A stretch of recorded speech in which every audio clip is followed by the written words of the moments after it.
பாக்ஸ்லேயே போட்டு சேவ் பண்ணி வச்சுக்கலாம். அதே மாதிரி இந்த உடன் போர்ட்ஸ் எல்லாமே ஒன் டைம் இன்வெஸ்ட்மெண்ட் தான். நீங்கள் ஒரு தடவை வந்து வாங்கினா போதும். ரொம்ப சேஃபாக வச்சுட்டு ரொம்ப வருஷத்துக்கு வச்சுக்கலாம். பெஸ்ட் நம்ம கபோர்ட்ஸ்குள்ளேயோ இல்லை கவர்லேயோ போட்டு வச்சுக்கக்கூடாது. வச்சுக்கணும் கபோர்ட்ஸ் அந்த மாதிரி சேவ் பண்ணிக்கணும். ஓப்பன் ஏரில் வந்து ரொம்ப வைக்க வேண்டாம். ஸோ இப்போ பார்த்தீங்கன்னா ஃபஸ்ட்டு வந்து இந்த போர்டு மேலே வந்து கொஞ்சம் ஸ்டோன்ஸை வந்து நம்ம போட்டுக்கணும். இதுதான் மெயின் திங்.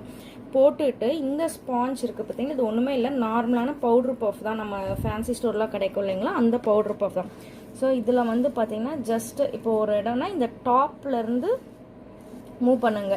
நிறைய ஸ்டோன்ஸ் ஒரு இடத்துல இருக்க மாதிரி வச்சுட்டு டாப்லேருந்து மூவ் பண்ணிகிட்டே வாங்க.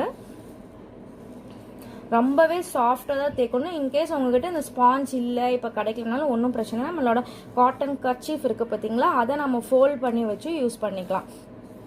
இதுதான் ஃபஸ்ட்டு நீங்கள் வந்து நிறைய இந்த மாதிரி ஸ்டோன்ஸை வந்து போர்டில் வச்சு நல்லா தேய்ச்சி பழகுங்க. ஒன்ஸ் நல்லா ப்ராக்டிஸ் ஆனது